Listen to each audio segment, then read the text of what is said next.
첫 번째 문제입니다. 다음 중 재무상태표 작성 기준에 대한 설명으로 가장 옳지 않은 것 그랬어요. 자산과 부채는 유동성이 높은 계정부터 배열하여 작성해야 한다. 맞아요. 이거는 기업회계 기준에서는 맞아요. 근데 국제회계 기준에서는 이렇게 하는 게 아니고 기업 자율에 맡깁니다. KIFRS 한국재택국제회계 기준은 유동성 배열법이 아니고 기업의 임의대로 합니다.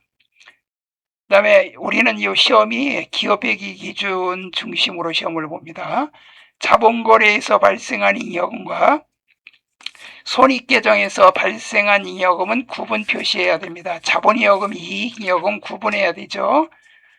그 다음에 자산항목과 부채 또는 자본항목을 상계함으로 순액, 안 돼요. 상계 순액이 아니라 총액입니다. 총액이니까 요거는 잘못됐죠. 그래서 3번이 옳지 않은 거예요. 자산과 부채 자본은 중요하지 않은 항목은 성격 또는 기능이 유사한 항목과 통합하여 표시할 수 있다. 중요하지 않은 거는 통합이 가능하지만 중요한 거는 통합을 하면 안 돼요. 그 다음에 2번 다음 부채에 대한 설명으로 옳지 않은 것은 충당 부채는 일정한 요건을 충족한 경우에는 재무제표에 부채로 인식한다. 자, 부채로 인식을 합니다. 충당 부채가 어떤 경우가 있냐면 여러분들 상품 보증 수선 충당금 같은 거 삼성전자가 AS 해주죠. AS 해주는 거 그거는 나중에 돈이 나갈 거기 때문에 미래에 자원이 유출될 가능성이 높고 그 금액을 그래도 어느 정도 추정할 수 있을 때 그럴 때 충당부채로 인식을 합니다. 맞는 얘기고요. 부채는 보고기간 종료일로부터 여기서 알아두세요. 이제 보고기간은 결산일입니다. 보고기간은 결산일을 말하는 거예요. 종료일로부터 1년 이내 만기 상환일이 도래하는 여부에 따라 유동 비유동 부채로 분류한다. 자, 여기서 예를 드는 거는 장기 차입금이 1년 이내로 남으면 차변의 장기 차입금, 대변의 유동성 장기 부채 이렇게 하고 그렇게 분개해 줘야 됩니다. 결산 정리상에서. 유동 비유동은 1년 기준이니까 맞고요. 그 다음에 부채는 과거의 거래나 사건의 결과로 기업 실체에 부담이 있고 미래 자원의 유출이 예상되는 의무이다. 아주 당연한 얘기입니다. 그 다음에 우발 채무는 자원의 유출 가능성이 아주 낮은 경우에도 주석 안 돼요. 낮은 경우에는 기재하지 않습니다. 우발 채무는 이런 경우에요. 빚 보증을 섞거나 그렇게 해서 이제 나중에 혹시 돈이 나갈 가능성인데 아주 희박해. 그러면 구태여 기재할 필요가 없고 유출 가능성이 아주 높아. 소송에서 질 가능성이 있다. 그럴 때는 주석으로 기재해야 됩니다. 자, 그 다음에 그래서 요거는 4번이 틀렸고요. 다음 중 차량운 방구 감가상각 누계액이 과속 예상되었을 때 재무제표에 미치는 영향으로 옳은 것은 자, 여러분들 이런 문제가 꼭 하나 나옵니다. 재무제표에 미치는 영향으로 옳은 것은 이 문제는 국가 고시 시험에도 다 나와요. 이거는 자, 이럴 때는 어떻게 하느냐면 분계를 먼저 해봐요. 차량운 방구의 감가상각비와 감가상각 누계액이 과소 그러면 차변에 감가상각비 분계를 한번 해보는 거예요. 대변에 감가상각 누계 근데 이거를 적게 했어. 이렇게 적게 자, 적게 하면 감가상각비를 적게 했으니까 비용의 과속 예상. 여러분들 비용을 적게 하면 순이익은 어떻게 돼요? 순이익은 과대가 되겠죠. 여러분들 회사의 비용을 줄이면 당기순이익 많이 냅니다. 많이 나와요. 그럼 당기순이익 많이 나오면 세금도 많이 내. 당기순이익이 과대가 되면 자본도 과대가 됩니다. 그리고 감가승강 누계가 적게 됐어요. 그럼 자산이 이 감가승강 누계는 차량 운반구의 가격이 그만큼 감소됐다는 건데 조금 감소됐다. 그러니까 이거는 자산을 과대 계상한 거예요. 과대. 자산의 과대 계상. 그래서 요거에 해당되는 거, 옳은 것은 그랬어요. 그럼 자산의 과소가 아니라 과대죠. 자산의 과대. 이거 틀렸죠. 비용의 과대, 비용의 과소죠. 당기순이익의 과대 계상. 여기 설명했죠. 순이익의 과대. 3번이 맞아요. 잉여금에는 영향이 없다. 잉여금에 영향이 있죠. 왜? 순이익을 과대 계상하고 자본이 과대되면 자본 속에 잉여금이 포함되어 있으니까 이것도 과대가 되죠. 4번. 이런 문제가 꼭 한 문제씩 나온다는 거 꼭 기억해 두세요. 다음 중 재무상태표에 표시될 자본에 대한 설명으로 옳지 않은 것은, 자, 자본금은 보통주 자본금과 우선주 자본금으로 구분하여 표시한다. 보통주 자본금은 경영에 참가하는 거고 우선주 자본금은요 배당만 우선적으로 받는 거야. 이렇게 나눠서 표시합니다. 주식을 발행할 때 이렇게 나눠서 발행해요. 자본이여금은 주감자 있죠. 주감자. 주식 발행 초과금과 기타의 자본이여금, 감자차익, 자기주식 처분이익 등으로 구분하여 표시한다. 요거 기억해 두세요. 주식 발행 초과금은 꼭 이렇게 별도 과목으로 해야 되고 감자차익과 자기주식 처분이익은 기타의 자본이여금이라고도 이렇게 할 수 있어요. 주감자. 그 다음에 주식 할인 발행 자금, 자기주식은 기타 자본 조정으로 표시할 수 있다. 여기서 꼭 알아두세요. 여기서 굉장히 중요한 거는 자기 주식은 별도로 표시해야 됩니다. 이걸 통합해서 표시하면 안 돼요. 자기 주식이라는 거는 굉장히 중요한 거예요. 삼성전자가 자기 주식 가지고 있는 걸 갖고서 이거를 자기 주식을 처분을 하거나 소각을 했죠. 소각했다는 거는 태워서 없애버렸다. 쉽게 말하면 자본금을 줄였다는 얘기예요. 이 자기 주식은 굉장히 중요한 거예요. 왜냐하면 회사가 주식 발행해서 투자를 받아야 되는데 투자를 안 받고 그냥 주식을 가지고 있다. 그럼 이거는 뭐 발행 하나마나 소용이 없는 거기 때문에 이건 중요하기 때문에 이건 구분 표시해야 돼요. 3번이 틀렸어요. 이익여금에는 법정자본금, 재무구조 개선 적립금이라고 있어요. 임의적립금 및 미처분이여금. 이 법정적립금은 이익준비금이고, 그 다음에 기타의 법정적립금은 재무구조 개선 적립금이 있어요. 근데 요 이익준비금이 가장 중요합니다. 요거는 현금 배당에 매기 현금 배당의 10분의 1 이상을 자본금의 2분의 1에 달할 때까지 적립해야 돼요. 상법 458조에 규정돼 있어요. 그 다음에 임의적립금은 감채적립금, 사업확장적립금, 여러 가지 배당평균적립금, 결손보존적립금. 임의란 말은 뭐예요? 임의로 적립하고 싶으면 하고 말고 싶으면 말고 그러는 거예요. 미처분 이여금은 요거는 처분하지 않았다. 당기순이익과 요건 당기순이익과 작년에 처분하다가 넘어온 남은 2월 이익여금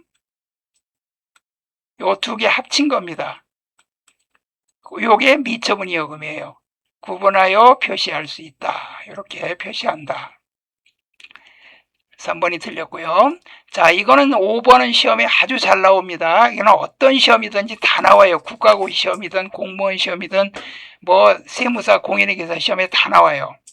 다음, 그리고 우리가 시험 문제 실제로 볼 때도 상당히 나옵니다. 결산정리상 거래 형태별 일반 기업 회계 기준에 따른 수익인식 시기로 옳지 않은 것은 위탁 판매, 팔아달라고 부탁한 거예요. 그럼 수탁자, 부탁을 받은 사람이 그 적성품, 우리가 보낸 거, 시를 적자, 보낼 송자, 우리가 물건을 발송해서 그 사람이 가지고 있다가 그 사람이 대신 팔아주는 건데 그걸 판매한 시점에 매출로 잡는다 이거예요. 수익 인식 시점은 언제 매출로 잡느냐 이 말이에요. 맞아요. 시용 판매 써보고 마음에 들면 사시고 마음에 안 들면 반품하세요. 그런 거예요. 고객이 구매 의사를 표시한 시점. 오케이, 맞습니다. 공연 입장료, 행사의 표를 판매한 시점이 아니죠. 행사가 표 판매한 시점인데 표를 판매했다가 그 행사가 진행이 안 되면 어떻게 될까? BTS가 공연한다 그래 놓고 표를 팔았어. 근데 BTS가 공연을 안 했는데 그럼 어떻게 해요? 돌려줘야 되잖아. 그러니까 매출로는 판매한 시점이 아니라 공연을 시작한 시점. 공연 시작 시점. 그래서 요 3번이 틀렸어요. 일반적인 상품 및 제품의 판매, 상품 및 제품을 인도한 시점. 인도라는 거는 넘겨줬다 이거죠. 다음 중 원가 중 기초 원가이면서 가공 원가에 해당하는 거. 이거 직접 노무 원가죠. 이거 T자 기억나시죠? 제공품. 이 원가에게는요, 제가 설명드리는 몇 가지만 알면은 5문제 중에 4문제 맞춰요. 기초, 그 다음에 기말 제공품, 그 다음에 여기 직접 재료비, 직접 농업비, 이거 시험 문제 많이 내더라고요. 국가고시에도. 제조간접비. 요게 기초원가예요. 요게 기초원가. 그리고 요거 기초원가이면서 직접원가. 직접 어이?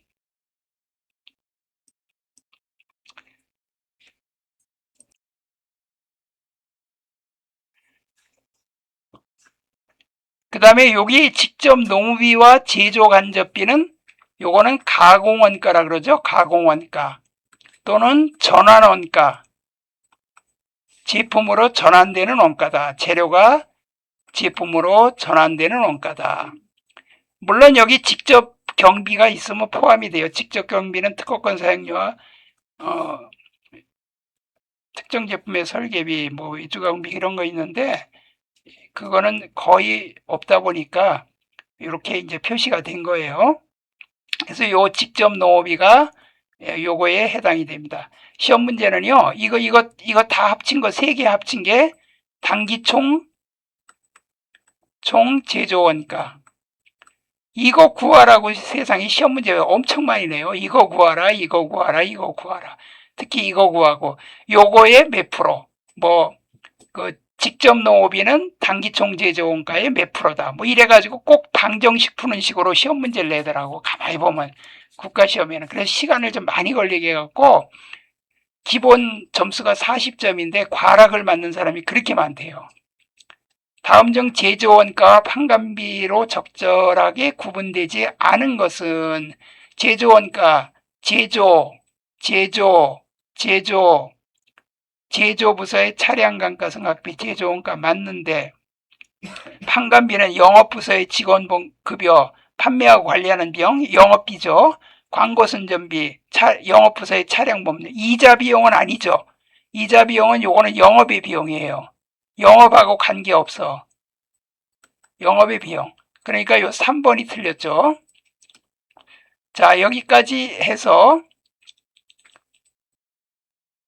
이제 지금 원가액계가 지금 벌써 2문제 풀었죠.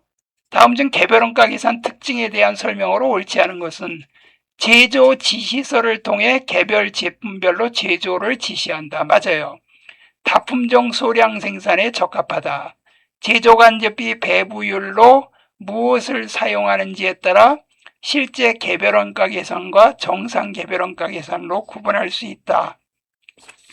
자, 그 다음에 정유업, 시멘트 공업에 적합하다. 지금 뭐가 틀린 것 같아요? 요게 4번이 틀렸죠? 정유업, 휘발유, 등유, 경유는 대량 생산하잖아요. 이거는 종합원가 계산이에요. 이건 종합원가 계산. 종합원가 계산.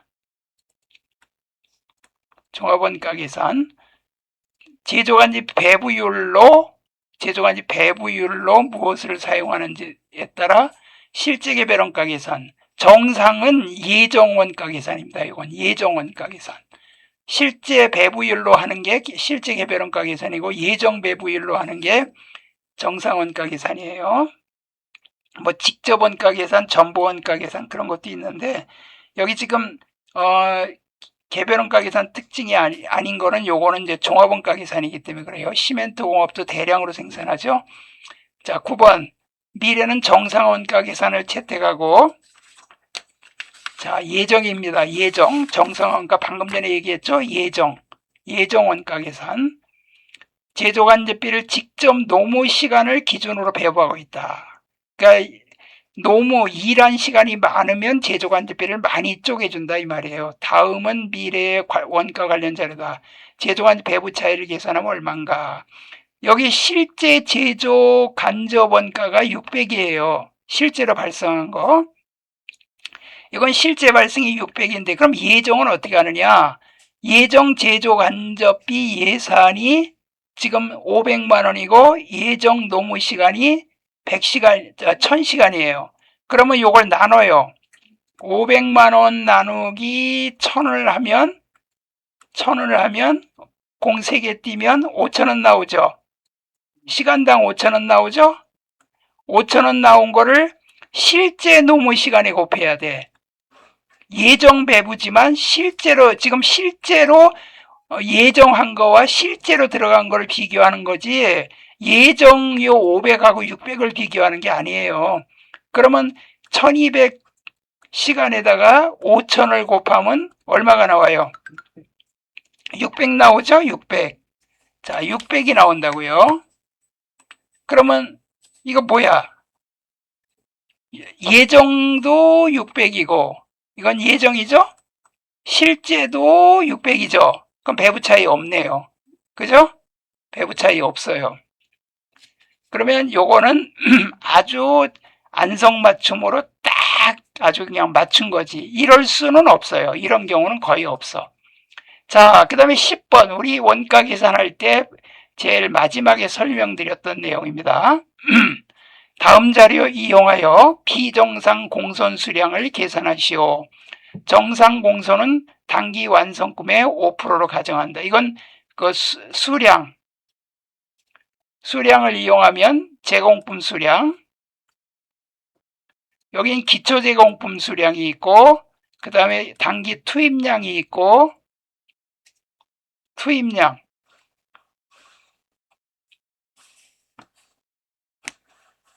여기 기초 있고 투입량이 있어요. 투입량. 그리고 여기에 그 완성 수량이 있고요. 그 다음에 여기 공손은 불합격품이에요. 공손 수량이 있고 여기 기말 수량이 있어요. 자, 그럼 요거 T자에다 그냥 넣어보세요. 숫자만. 기초가 250개. 그 다음에 단기 착수가 투입량이에요.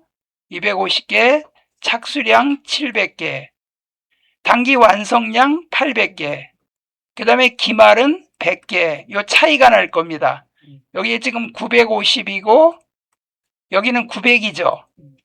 그러니까 여기 950이 똑같아야 되잖아요. 그럼 여기 지금 몇 개가 차이 났어요? 50개가 공손이에요. 50개가. 근데 50개 중에 단기 완성금의 5%를 가정한다.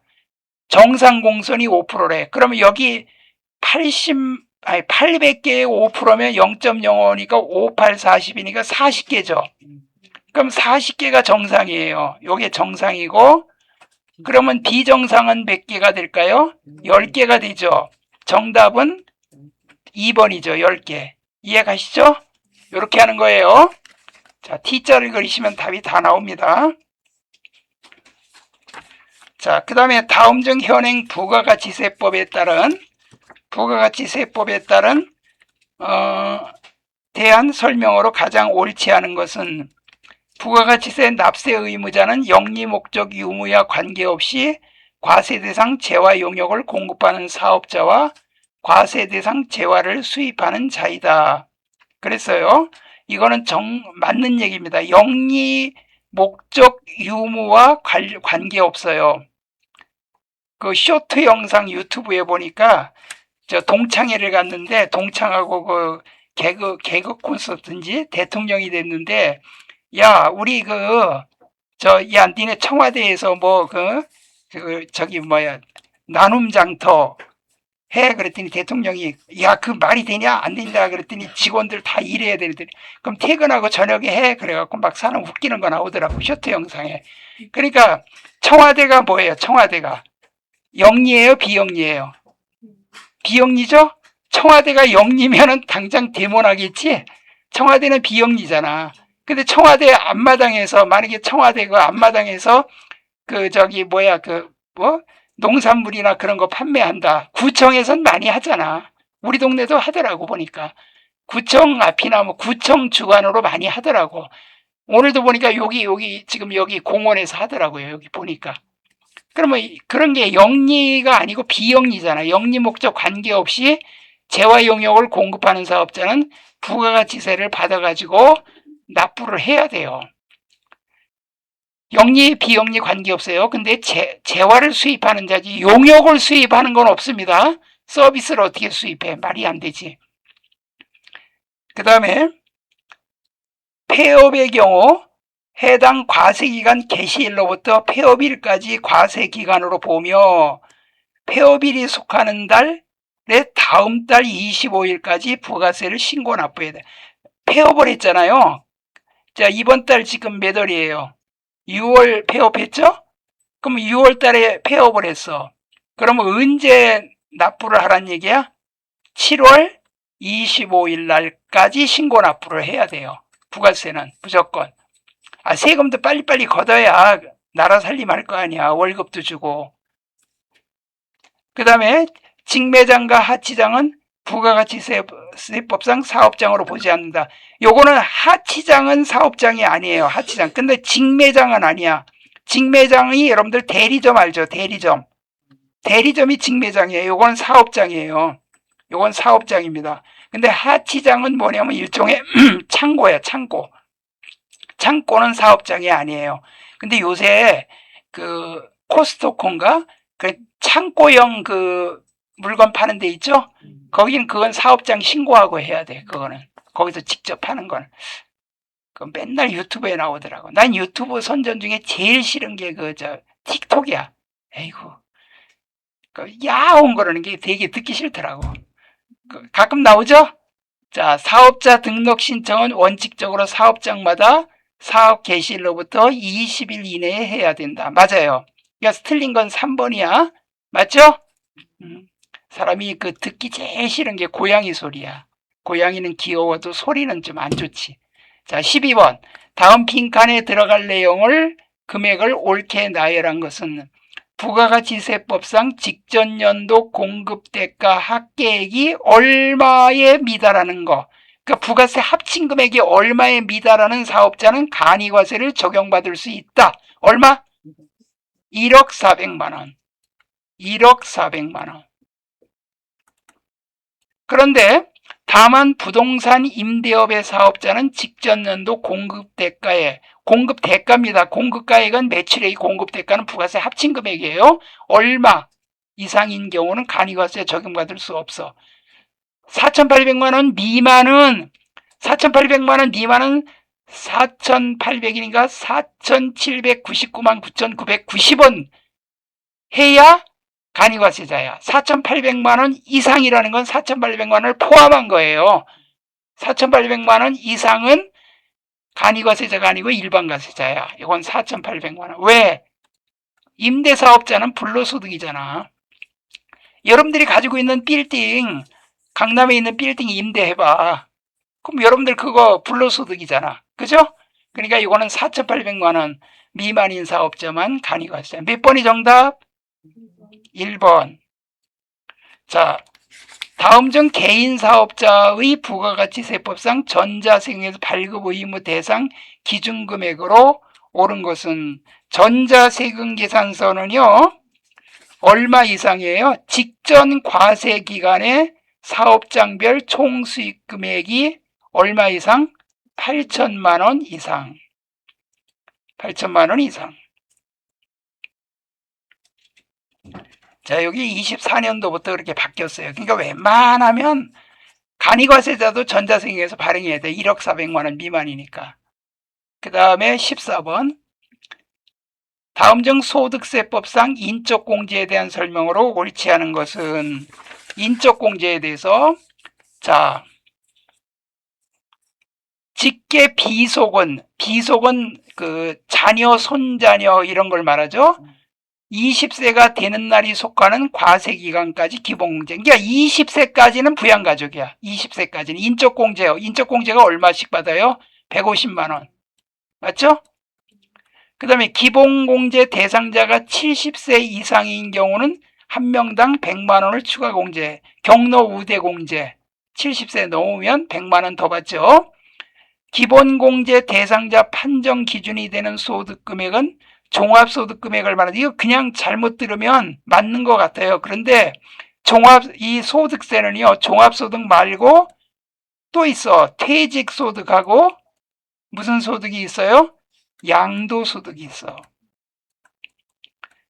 요거는 분류과세라 그래요. 요거는 별도야. 여러분들 종합소득금액은 1년에 한 번씩 1년 동안 벌어들인 거를 2배사 근연기, 이자, 배당, 그 다음에 연금소득, 사업소득, 기타소득, 뭐 이런 것들 다 합쳐가지고 2배사, 사업소득 뭐 이런 거 다 합쳐가지고 종합소득이라 그래요. 5월 30일까지 신고해야 돼. 이미 이제 끝났어. 지금 신고 안 한 사람은 가산세 엄청 나올 거예요. 자, 그러면 그 종합소득 말고 퇴직은 뭐예요? 1년에 한 번씩 퇴직해? 그런 사람 없잖아. 퇴직은 올해, 이거는 대중이 없잖아. 언제 퇴직할지 모르잖아요. 그렇기 때문에 이 퇴직소득하고 양도소득, 집 사고 파는 거 1년에 한 번씩 해봐. 지금 청와대가 지금 어떻게 하라 그랬어요?